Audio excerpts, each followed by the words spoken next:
Bismillahirrahmanirrahim. Assalamualaikum warahmatullahi wabarakatuh. Kali ini kita akan belajar mengkonversi sinyal analog menjadi sinyal diskrit menggunakan Python dan juga MATLAB. Sebelum kita melakukan apa yang ingin kita lakukan, kita akan belajar sedikit dulu mengenai beberapa hal. Pertama, frekuensi Nyquist. Jadi, frekuensi sampling kita itu minimal sama dengan atau lebih dari frekuensi Nyquist. Frekuensi Nyquist sendiri itu nilainya minimal 2 kali dari frekuensi maksimum sinyal analog kita. Nanti kita akan belajar juga. Frekuensi sampling itu adalah banyaknya data yang kita ambil per satuan waktu. Sinyal analog itu kan dia sinyal yang kontinu, sinyal yang ya setiap waktu itu ada nilainya. Jadi kita mau pilih frekuensi sampling, setiap waktu itu sampel yang kita ambil berapa. Yang ketiga, frekuensi sinyal diskrit. Frekuensi sinyal diskrit itu adalah nilainya frekuensi analog dibagi dengan frekuensi sampling. Kita langsung saja, nanti kita akan dari sinyal yang sederhana, yaitu sin 2pi, sin 2pi theta misalnya, sin 2pi t, nanti kita akan ubah dalam bentuk diskritnya. Nanti kita akan langsung saja kita sambil jalan. Kita membutuhkan beberapa hal. Pertama, matplotlib sebagai visualisasi data kita. Matplotlib.pyplot. Kita juga butuh NumPy.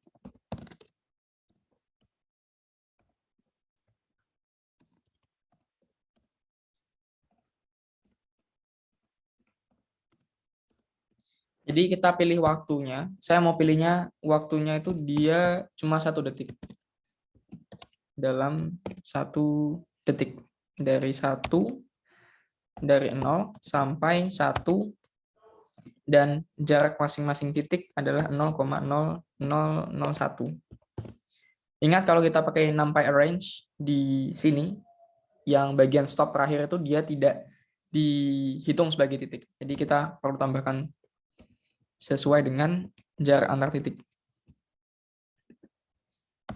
Selanjutnya kita butuh data frekuensi sinyal analog kita. Misalnya frekuensinya kita mulai dari yang sederhana 1, frekuensinya 1 Hz. Terus adalah sinyal analog kita. Sin 2.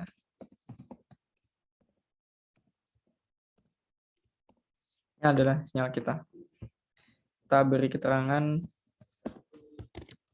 sinyal analog. Kita plot.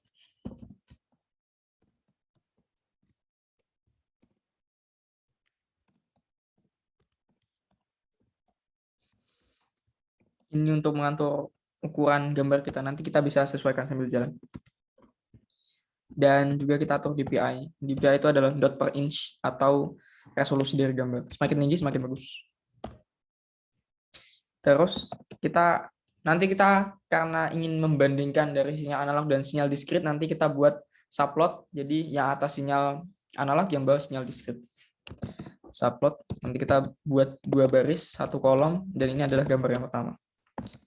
lt.plot. X-nya adalah T, terus Y1. LT show. Kita tambahin grid biar kita menganalisanya lebih mudah. Grid geared. Geared lagi.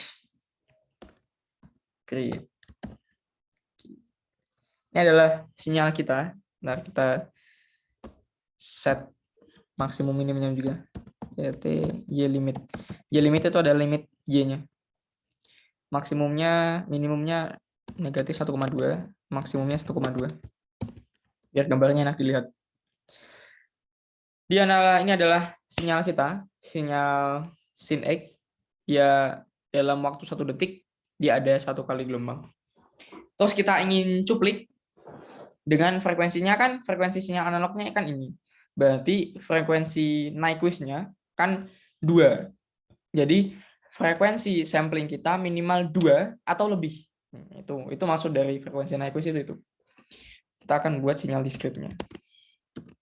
Sinyal diskrit.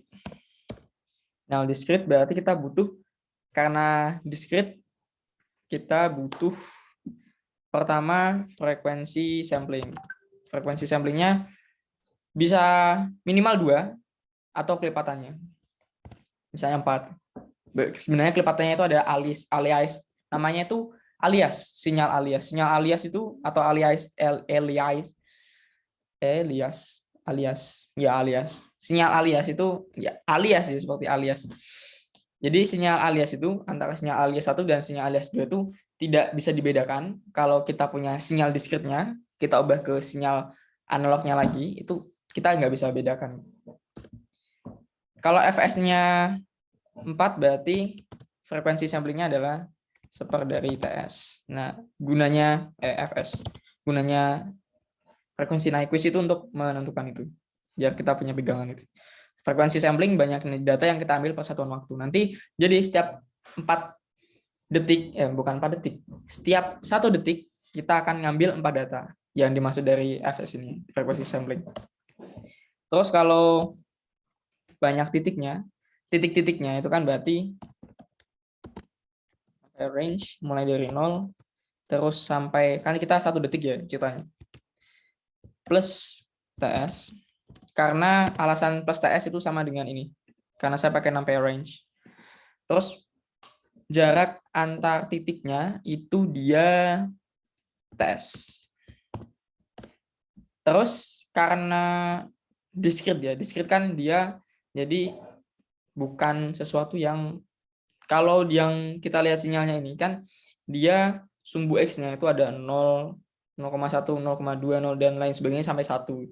Tapi kalau diskrit kan berarti kan N-nya itu 1, 2, 3, 4, 5, 6, 7, 8, 9, 10. Nah, itu kita bisa gunakan ampere range juga. Mulai dari 0 sampai panjangnya N berapa? Panjangnya N. Kita pakai len N.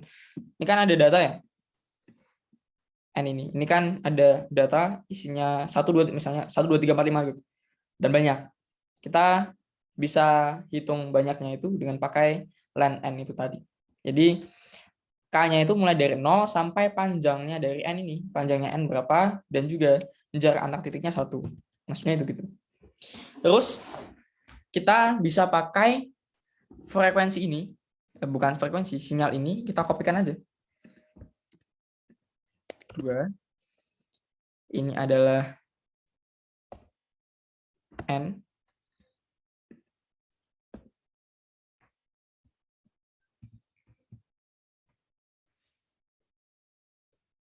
Dan kita pakai PLT stem K dan Y2. Kita kopikan aja gridnya juga. Kita cek. Oh iya, belum tambahkan subplot. PLT subplot. 2 baris, 1 kolom, gambar 2. Di sini ada error. Enaknya bahasa pemrograman biasanya tuh ada ini. Bla bla bla bla bla. Use line collection, keyword argument diganti. Sama dengan true. Kita lagi. Jadi ini adalah hasil konversi sinyal analog kita. Sinyal analog kita kan asalnya kan ini kan sine wave, gelombang sin ini. Kita ubah jadi bentuk yang diskrit. Tadi kita sudah ini di sini di fs. Setiap 4 detik, setiap 1 detik kita ada ambil 4 data. Sama ada 1, 2, 3, 4. Ada 4. Tapi di sini ada 5 titik sih, karena titik 0 dihitung. Kalau kita ambil 8 misalnya, 8, maka dia akan, karena setiap 1 detik dia mengambil 8 data. Dan sampai 160. Kalau semakin banyak kan dia semakin bentuknya semakin mirip dengan sin ini. Kan tadi kan frekuensi Nyquist-nya adalah di sini 2 ya, berarti kita bisa pakai 2. Tapi kan nggak terlalu jelas. Nggak terlalu jelas gimana? Nih, nggak terlalu jelas. Setiap 1 detik cuma ngambil 2 data. Di detik pertama dan di ini, di indeks pertama dan di indeks kedua. Cuma ngambil 2 data. Kalau kita ambil 4 kayak tadi, kan udah cukup bagus. Indeks pertama, indeks kedua, indeks ketiga, dan indeks keempat. Ada sih yang seperti itu. Jadi maksud dari frekuensi sampling itu dia begitu. Terus apa maksud dari ini? Frekuensi sinyal diskrit sama dengan frekuensi analog. Ini yang bawah ini kan sebenarnya rumusnya hampir persis ini ya. Persis ini. Cuma kita ganti ini. N-nya ya sama juga sih. Masih dengan N kan bukan barang diskrit ya, maksudnya dia koma bla bla bla gitu. Harusnya kan kalau diskrit kan 1, 2, 3, 4, 5, 6, 7, 8, 9, 10. Nah itu dia baru kita pakai ini. Frekuensi sinyal diskrit sama dengan frekuensi analog atau dibagi, bukan atau frekuensi sampling, bagi frekuensi sampling. Maksudnya gimana? Jadi ini bentuk ini itu bisa kita buat sebuah sinyal juga.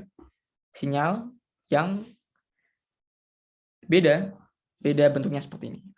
Kok agak mumet ya? Kita langsung aja gitu. Langsung praktek. Kita kopikan aja, hampir sama soalnya. Hampir sama. Oke, 4. Cuma ingat bahwa frekuensi diskrit itu sama dengan frekuensi analog F kecil kita ini dibagi dengan frekuensi sampling. Frekuensi sampling dikali dengan hal yang diskrit. Oh iya, harusnya ada satu lagi. Ini jadi kita buat 3 ya. 3. Maksudnya 3 baris 1 kolom. 3, dan ini adalah yang ketiga. Kita lihat gimana. Nah, dia kan mirip. Tapi bentuknya dia beda. Kalau kita menggunakan versi yang ini, nah ini yang the real sinyal diskrit. Yang kalau teman-teman menghitungnya secara analitik, itu teman-teman cari ini biasanya. Konversi antara dari sinyal analog ke sinyal diskrit itu ini. K-nya kan dia sudah diskrit. K-nya kan dia nilainya 0, 1, 2, 3, 4 gitu kan. Tapi kalau yang kita pakai yang ini, N, dia kan pakainya N. N kan dia bukan diskrit dia. Jadi seperti itu.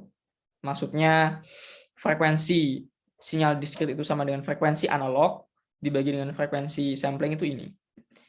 Ini dia sudah sinyalnya itu adalah sebuah fungsi dari bilangan yang 1, 2, 3, 4, 5, 6, 7, 8, 9, 10 seperti itu.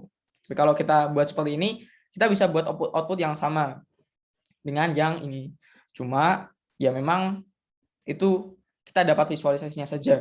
Tapi kalau secara analitiknya kita pakainya ini. Seperti itu adalah kalau pakai Python. Bagaimana kalau kita pakai MATLAB? Sudah ada ini. Pertama kita kalau di awal kita tulis CLC untuk biar bersih dan juga clear untuk menghapus variabel. Terus kita tentukan T sama dengan berapa? T-nya sama, kita mau samakan misalnya 0,001 boleh. Dari 0 sampai 1. Terus Y kita, mungkin X kita, saya lebih Here's some information. Suka pakai Y. Y sama dengan sin 2 pi dikali F. Oh, F-nya belum ada. F-nya misalnya sama, kita 1 dulu. Dikali dengan T. Terus kita tinggal stem Ini kan sudah jadi ya sebenarnya harusnya. E, Y, seven. Apa ini? Variable S. Kan ini 2.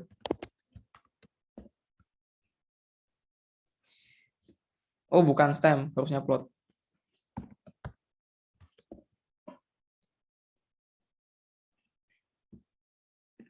Kita dapat sinyal sinusoida. Kita kasih grid biar rapi. Grid.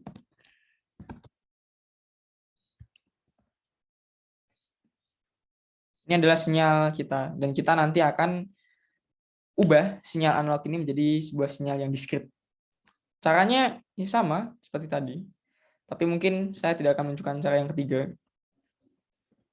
Pada dasarnya sama. Jadi kita perlu di sini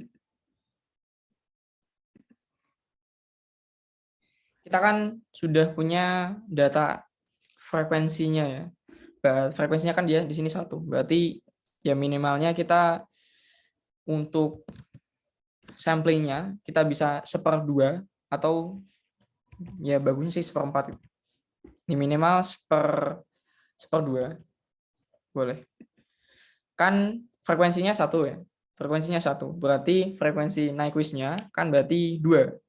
Karena frekuensi Nyquist sama dengan 2 dikali frekuensi maksimal dari sinyal kita. Terus N-nya dari 0 sampai 1. Terus ini Y2, Y1. Y sama dengan, kita bisa kopikan aja sih.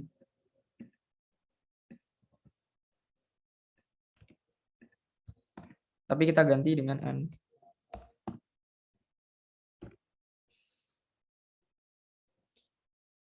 Terus karena dia itu sumbu X-nya bukan sesuatu yang kontinu tapi diskrit, kita juga perlu 0 sampai panjang dari M dikurangi 1. Terus kita coba plotkan langsung stem dari K, Y2. Oh ya, kita harus buat subplot biar enggak tumpuk-tumpukan. Subplot 2 baris 1 kolom, baris gambar pertama. Subplot 2 baris 1 kolom, gambar kedua. Kita kan apa ini ya, salah Y, oh di sini.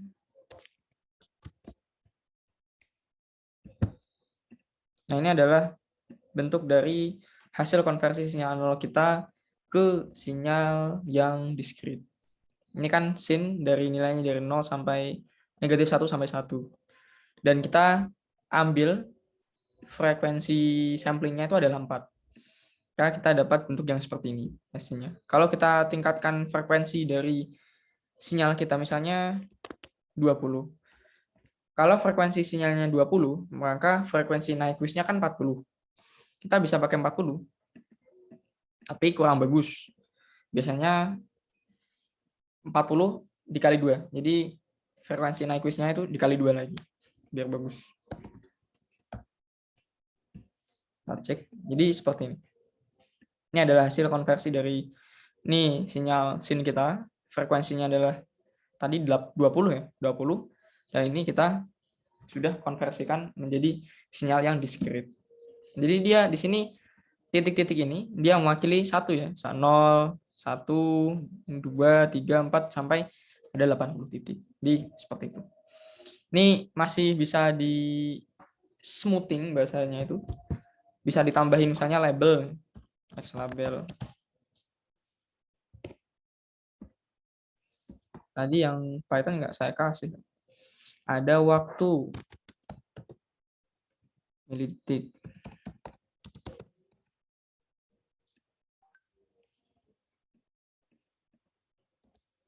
Ada Y label. Ya, labelnya dia adalah mewakili amplitudo. Amplitudo dari gelombang kita. Amplitudo. Apalagi di sini ada title.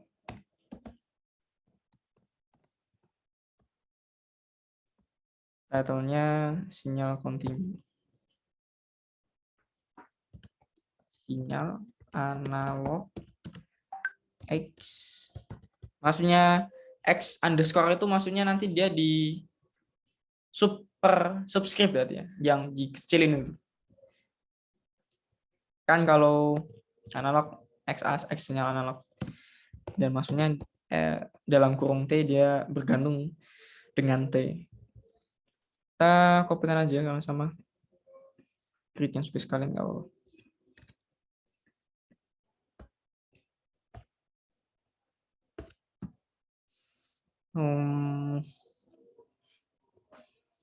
Label adalah sampel.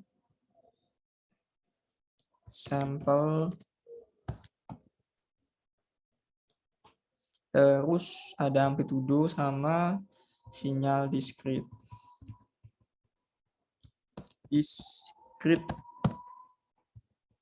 Dia bukan lagi itu, dan dia sudah nggak bergantung pada waktu lagi. Dia udah bergantung pada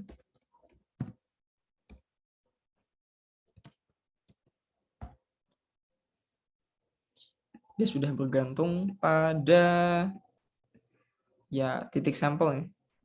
Dia keberapanya diambil itu. Sebentar.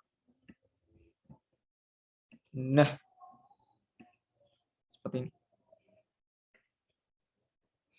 Ini kan ini ya pucuknya natap-natap ya, mepet-mepet itu. Bisa kita perhalus lagi dengan kita bisa mengatur batas-batasnya. Jadi kalau tadi di Python kita pakai PLT YLIM, Y limit, YLIM kan Y limit. Kalau di sini kita pakai axis push dalam kurung. Argumen pertama itu dia adalah nilai minimum dari X. Yang kedua, nilai maksimum dari X. Yang ketiga, nilai minimum dari Y. Yang kedua adalah nilai minimum. Yang terakhir, nilai maksimum dari Y. Kita kopikan saja yang sama. Wis, apa ini? Oh, bukan. Beda. Minimumnya 0, cuma maksimumnya bukan 1, tapi panjangnya ini kan. Panjangnya dari N. Length dikurangi 1.